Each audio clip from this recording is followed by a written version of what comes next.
Hello traders, good morning, good afternoon, good evening, bonjour, bonsoir, mes amis, guten Morgen, guten Tag, guten Abend. For those of you who are new to us, we are the TSTW 24 traders, and our website is www.stochastic-macd.com, and for Elliott Wave Trading, www.24elliottwaves.com. The title of the video is How to Count Elliott Wave Guidelines Frame. All right. In the first part of the video, we were talking about the first guidelines: consolidation, breakout, retest, and then a third Elliott wave. This is the first guidelines. Okay. The second guidelines, we were talking about the cycle point when the price goes down from A to B, and then return to the starting point. Okay, when the price turn around, positive 180 degree or negative 180 degrees. So here, turn around 180 degree, price start here going down and return to the starting point, and we will expect the first Elliott wave to break above the cycle point. All right, this is the second guideline. This is in the third part of this series of video that we are calling How to Count Elliott Wave, Guidelines 1, Guidelines 2. This is Guidelines 3. What are we looking for in this Guideline 3? Is the Elliott Wave cycle. The Elliott Wave cycle is formed of the motive wave and the corrective wave. So the motive wave is formed of the first wave, second wave, third wave, fourth wave, and the fifth wave. But this is not the cycle itself. The cycle is formed of the motive wave, or this part, plus the correction, 1, 2, 3. So from this green line all the way up here back to this point, this is the Elliott wave cycle. So the strategy that we are using for Elliott wave count is that one Elliott wave cycle is completed. All right. Very often, at the point where the cycle is completed, we may see a new cycle that will start straight away. If the financial instrument is very bullish and the market environment is also bullish, the price may start a new cycle straight away. But this is a bit tricky. Because when the cycle is completed, but the fundamentals are not solid, we will not have a new Elliott wave cycle, which means we may see the first wave starting from the end of the previous cycle, but then we will see that the new cycle will not be completed, which means the fundamentals are not solid to support the new cycle, and we may see a consolidation or a complex correction. It's getting a bit tricky now, isn't it? So you see an Elliott wave cycle, multi-wave plus correction. Price arrive here. So we are expecting a new bullish cycle to start here. There will be no new bullish cycle if the fundamentals are weak, if the market environment are bearish. On the other hand, if you were looking at bearish financial instrument, so we have a bearish motive wave followed by a corrective wave forming the first Elliott wave cycle. At the point where we are expecting a new bearish cycle to begin, all right, for a bearish stock, we must have a weak fundamental and a bearish market sentiment.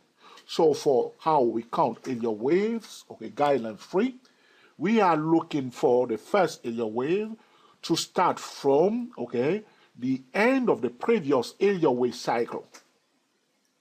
So the Elliott wave cycle is between these two vertical lines, the motive wave plus the corrective wave. So when we see that the Elliott wave cycle is completed, you need to be careful because sometimes you may have what we call a complex correction. This session here, which is a correction of the motive wave, if the fundamentals are not solid, if the market environment is not bullish at this point in time, we may have a complex correction. Blah blah blah blah blah. So you may start seeing. So you may say, this is the first wave, but you will not have a new cycle, but instead you'll end up having a correction here. But if the fundamentals are solid and the market environment also is bullish, you are likely to see at the end of the previous cycle a new cycle starting here.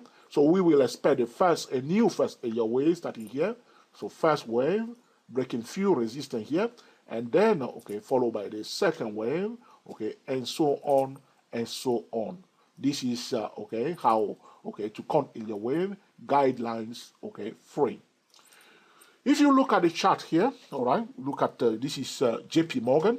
You can see here, there was a cycle here. You see the cycle on a monthly chart. You see this on a monthly chart. You see on a daily chart. Mostly you see on a monthly chart. You will see also on the hourly chart, 2-hour chart, when you count 1, 2, 3, 4, 5 wave, followed by correction. And then maybe you have a consolidation, and then a new cycle may begin. So if you look at this now, you will see that there was a cycle, a multi-wave all the way up here, a bit messy here. All right, you see here, but just take it for me. There was a cycle, all right? Just leave it at this, okay, up to this point. And then we see a correction here. All right, correction, all right, to this point here, all the way up here, down to this point here, all right? You have to understand here, year 2000, this is the tech bubble, all right? But we don't want to go deeply into it. We just want to give you one example here. Price went up, so all the way up here, and then it pulled back, yes or no? For many years, 1992, up to this point, there was a trend. Yes or no? You can't deny it, okay? There was a trend, followed by a correction here, okay? So at this point in time, traders and investors will be expecting a new cycle to begin here. So at this point, somebody who is here may think that, okay, a new bullish cycle has begun after all this year. So from 2000 to 2003, it was bearish for JP Morgan. So people may say, okay, now we are out of the wood now. A new cycle has begun. So they will start here. As I explained to you, the wave count is dynamic. One step at a time. You don't know what the price will do next. So here, people will be thinking that, okay, we're going to have a third area wave, which should normally break this resistance here. If it's going to be a serious third area wave, should break above the top of the previous trend here, or we may have a complex third area wave. But you can see here, the market did not support a new cycle for JP Morgan, but instead we have 1, 2, 3, which is a correction. So there was a correction here, followed by another correction. And now again, you see, it cancels it, bringing back again to the starting point. That's what we are talking about. It can be messy if we are counting wave from the end of the previous cycle. We are not saying that definitely we will have a new cycle if the previous cycle has ended. It must be supported by the fundamental and economy news. As you can see here, the price is oscillating here, creating, okay, these are corrections here that has taken many years for JP Morgan. So right now, what do we look at now? We may say that, okay, finally we go above, okay, on this monthly chart, we are above this consolidation session that has been in place for many years. Will we have, okay, a new cycle finally break above, going back to guidelines number 1? I hope you have learned something from this video also, and we put into use, okay, to make excellent trading decisions. As always, one will always use the trading drill, the setup, the signal, and the low risk entry point when one is about to count in your wave or enter a trade. Thank you for watching, and we will speak to you very soon. We are the TSTW24 traders talking about how to count in your waves, guideline free. Speak to you soon.